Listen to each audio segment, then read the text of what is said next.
1 Samuel chapter 28. Now it happened in those days that the Philistines gathered their armies together for war to fight with Israel. And Achish said to David, "You assuredly know that you will go out with me to battle, you and your men." So David said to Achish, "Surely you know what your servant can do." And Achish said to David, "Therefore I will make you one of my chief guardians forever." Now Samuel had died, and all Israel had lamented for him and buried him in Ramah in his own city, and Saul had put the Medians and the Spiritists out of the land. Then the Philistines gathered together and came and encamped at Shunem. So Saul gathered all Israel together, and they encamped at Gilboa. When Saul saw the army of the Philistines, he was afraid, and his heart trembled greatly. And when Saul inquired of the Lord did not answer him, either by dreams or by Urim or by the prophets. Then Saul said to his servants, "Find me a woman who is a medium, that I may go to her and inquire of her." And his servants said to him, "In fact, there is a woman who is a medium at Endor." So Saul disguised himself and put on other clothes, and he went, and 2 men with him, and they came to the woman by night.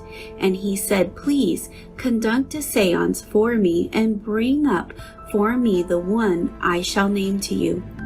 Then the woman said to him, "Look, you know what Saul has done, how he has cut off the Medians and the spirits from the land. Why then do you lay a snare for my life to cause me to die?" And Saul swore to her by the Lord, saying, "As the Lord lives, no punishment shall come upon you for this thing." Then the woman said, "Whom shall I bring up for you?" And he said, "Bring up Samuel for me." When the woman saw Samuel, she cried out with a loud voice. And the woman spoke to Saul, saying, "Why have you deceived me? For you are Saul." And the king said to her, "Do not be afraid. What did you see?" And the woman said to Saul, "I saw a spirit ascending out of the earth."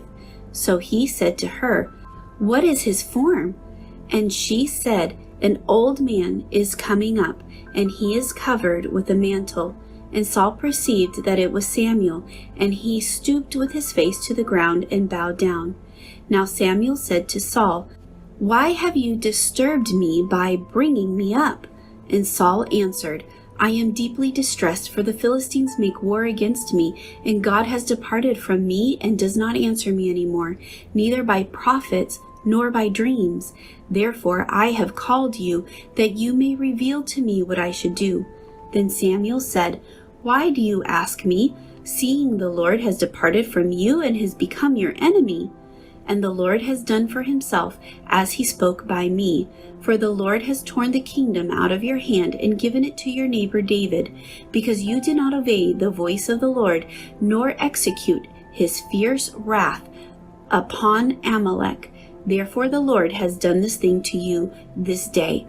Moreover, the Lord will also deliver Israel with you into the hands of the Philistines, and tomorrow you and your sons will be with me. The Lord will also deliver the army of Israel into the hand of the Philistines." Immediately Saul fell full length on the ground, and was dreadfully afraid because of the words of Samuel, and there was no strength in him, for he had eaten no food all day or all night. And the woman came to Saul and saw that he was severely troubled, and said to him, "Look, your maidservant has obeyed your voice, and I have put my life in your hands and heeded the words which you spoke to me. Now therefore please heed also the voice of your maidservant, and let me set a piece of bread before you, and eat, that you may have strength when you go on your way." But he refused and said, "I will not eat." So his servants, together with the woman, urged him, and he heeded their voice. Then he arose from the ground and sat on the bed. Now the woman had a fatted calf in the house, and she hastened to kill it. And she took flour and kneaded it, and baked unleavened bread from it. So she brought it before Saul and his servants, and they ate. Then they rose and went away that night.